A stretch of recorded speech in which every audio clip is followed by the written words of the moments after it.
Hi guys, welcome back to our channel. ரொம்ப நாள் கழித்து நம்ம ஒரு ரெசிபி வீடியோ தான் இன்றைக்கி பார்க்க போகிறோம். ஒரு சூப்பரான ஸ்நாக்ஸ் ரெசிபி, ஃப்ரெஞ்ச் டோஸ்ட். ரொம்ப ட்ரெண்டிங்காக இருக்க ரெசிபி. அது எப்படி பண்ணுறதுன்னு சொல்லிட்டு நம்ம ஸ்டைலில் நம்ம பார்க்கலாம். இப்போது ஒரு மிக்சிங் பவுல் எடுத்துக்கிறேன். அதில் வந்து ஒரு எக் வந்து நான் எடுத்துக்கிறேன். 4 ஸ்லைசஸ் ஆஃப் பிரெட் செய்கிறதுக்கு ஒரு எக் போதும். உங்களுக்கு தேவைக்கேற்ப நீங்கள் அட்ஜஸ்ட் பண்ணிக்கோங்க. சுகர் வந்து நான் 1.5 டேபிள் ஸ்பூன் வந்து ஆட் பண்ணுறேன். உங்களுக்கு தேவையான அளவு நீங்கள் அட்ஜஸ்ட் பண்ணிக்கோங்க. ஒரு பிஞ்ச் சால்ட் ஆட் பண்ணிக்கோங்க. ஸோ தட் டேஸ்ட் நல்லா பேலன்ஸ் பண்ணி கொடுக்கும். அடுத்தது நம்ம பார்க்க போகிறது வந்து the game changer of the recipe அப்படின்னு பார்த்தீங்கன்னா சின்னமன் பவுடர், பட்டை பொடி தான் நான் வந்து ஆட் பண்ணியிருக்கேன்.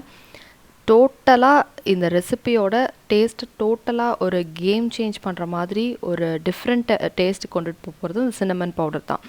வெண்ணிலா எசன்ஸ் வந்து நான் ஒரு 1/8 ஆஃப் த டேபிள் ஸ்பூன் வந்து ஆட் பண்ணியிருக்கேன். இது வந்து ஆப்ஷனல் தான். உங்கள்கிட்ட இருந்தால் நீங்கள் ஆட் பண்ணிக்கோங்க, இல்லைனா ஸ்கிப் பண்ணிக்கோங்க. இப்போது ஒரு 5 டேபிள் ஸ்பூன் மில்க் வந்து நான் ஆட் பண்ணிக்கிறேன். உங்கள் தேவைக்கேற்ப நீங்கள் கூட்டி குறைச்சி ஆட் பண்ணிக்கலாம். மில்க் பிடிக்காதவங்க இதை ஸ்கிப் பண்ணிக்கலாம். இப்போ இதை நல்லா பீட் பண்ணி எடுத்துக்கிறேன். நல்லா பவுடர்ட் சின்னமனை ஆட் பண்ணுங்கள், அப்போ தான் நல்லா மிக்ஸ் ஆகும்.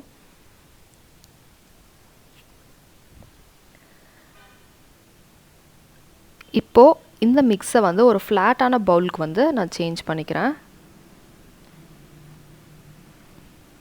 என்கிட்ட வந்து கேக் மோல்டு தான் இவ்வளோ ஃப்ளாட்டாக இருந்துச்சு, ஸோ நான் அதை யூஸ் பண்ணியிருக்கேன். இப்போது ஒரு பேனை வந்து நான் ஹீட் பண்ணிக்கிறேன். அதில் வந்து நான் இன்றைக்கி பட்டர் யூஸ் பண்ணி இதை வந்து டோஸ்ட் பண்ண போகிறேன். நீங்கள் கீ யூஸ் பண்ணிக்கலாம், இல்லை நார்மலாக ஆயில் யூஸ் பண்ணி கூட டோஸ்ட் பண்ணிக்கலாம். உங்களோட விருப்பம் தான். பட்டர் வந்து டேஸ்ட் என்ஹான்ஸ் பண்ணும், அதனால் நான் வந்து பட்டர் ஆட் பண்ணியிருக்கேன். இப்போது இந்த மிக்ஸில் ப்ரெட்டை வந்து 2 சைடும் நல்லா டிப் பண்ணி பேனில் வந்து ஆட் பண்ணிக்கோங்க.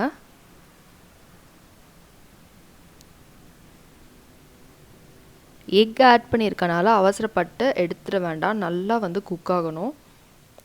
சின்னமன் பவுடர் இருக்கனால லைட்டாக அந்த கிராக்கிங் சவுண்ட் அது மாதிரிலாம் வந்து கேட்கும். அது ஒன்றும் ப்ராப்ளம் இல்லை. லோ ஃப்ளேமில் வச்சு நல்லா குக் பண்ணிக்கோங்க.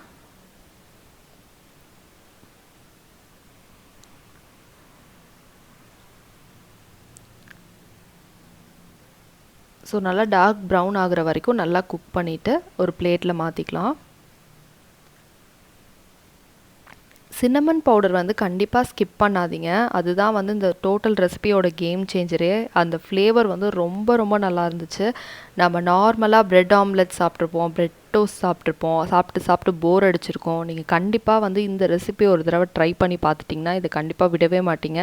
எங்கள் வீட்டில் எல்லாருக்குமே இந்த டேஸ்ட் அவ்வளோ பிடிச்சிருந்துச்சு. ரொம்ப ட்ரெண்டிங்காக இருந்த ரெசிபி இது. ஸோ நம்ம ஸ்டைலில் எக்ஸ்ட்ராவாக ஒரு இது வந்து சின்னமன் பவுடர் வந்து ஆட் பண்ணுறோம், அவ்வளோதான். இதில் வந்து நீங்கள் ஏலக்காய் பொடி ஆட் பண்ணிங்கன்னா டோட்டலாக வேறு மாதிரி ஃப்ளேவர் கிடைக்கும். ஸோ அவ்வளோதான். ரொம்ப ரொம்ப ஈஸியான டேஸ்டியான ஃப்ரெஞ்ச் டோஸ்ட் வந்து ரெடி ஆகிடுச்சு. கண்டிப்பாக இதை வந்து நீங்கள் ட்ரை பண்ணி பாருங்கள். ட்ரை பண்ணி பார்த்துட்டு உங்களோட ஃபீட்பேக் வந்து எனக்கு கமெண்ட் செக்ஷனில் வந்து ஷேர் பண்ணுங்கள். நம்ம சேனலோட இன்ஸ்டாகிராம் பேஜோட லிங்க் வந்து நான் டிஸ்கிரிப்ஷனில் கொடுக்குறேன். அதுக்கப்புறமா நம்ம சேனலோட அஃபீஷியல் மெயில் ஐடியும் நான் வந்து கொடுக்குறேன். எனி கொலாபரேஷன், ப்ரொமோஷன் அந்த மாதிரி பிஸ்னஸ் ரிலேட்டடான எந்த என்கொயரிஸ் இருந்தாலும் அந்த மெயில் ஐடியில் நீங்கள் என்னை காண்டாக்ட் பண்ணுங்கள். இந்த வீடியோ உங்களுக்கு பிடிச்சிருந்துச்சுன்னா லைக் பண்ணிக்கோங்க. இந்த ரெசிபி ரொம்ப யூஸ்ஃபுல்லாக இருந்துச்சுன்னு நினச்சிங்கன்னா உங்கள் ஃப்ரெண்ட்ஸோட ஷேர் பண்ணுங்கள். மறக்காமல் நம்ம சேனலுக்கு சப்ஸ்கிரைப் பண்ணுங்கள். இன்னொன்று ஒரு ஈஸியான இன்ட்ரெஸ்டிங்கான வீடியோவோட உங்களை நாளைக்கு மீட் பண்ணுறேன். தேங்க்யூ.